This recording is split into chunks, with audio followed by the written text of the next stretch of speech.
এইভাবে যদি পটলের তরকারি বানানো হয় তাহলে যারা যারা পটল খেতে পছন্দ করে না তারাও কিন্তু হাত চেটে পটল খাবে। তো চলো ঝটপট রেসিপিটা দেখে নাও। প্রথমেই কিন্তু কড়াইতে তেল দিয়ে আমি মাছের ডিমগুলো ভেজে নিচ্ছি। আর এই মাছের ডিমগুলো কিন্তু আমি আগের থেকে সিদ্ধ করে নিয়েছিলাম। আগে থেকে সিদ্ধ করে নিলে মাছের ডিমগুলো ভালোভাবে ভাজা হয়।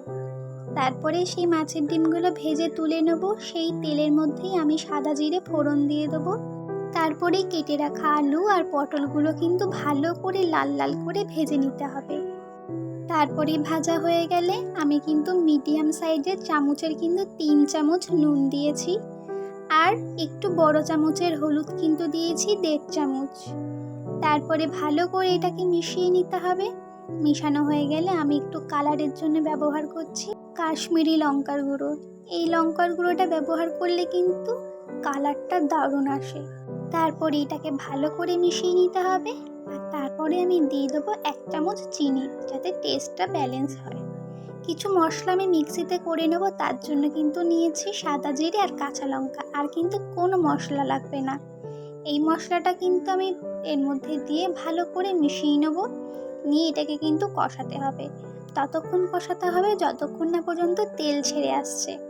দেখো আমার কিন্তু কষানো এখানে হয়ে গেছে। আমি কিন্তু একটু একটু করে জল ব্যবহার করছি, যাতে কষানোর সঙ্গে সঙ্গে আলুগুলোও সিদ্ধ হয়ে যায়।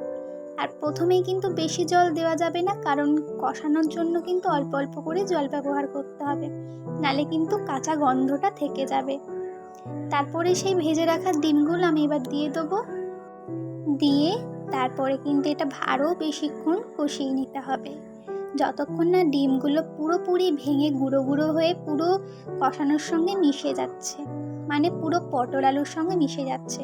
দেখতেই পাচ্ছ পুরোপুরি কিন্তু হয়ে গেছে। এবারে গরম মশলা দিয়ে নামিয়ে দেবো।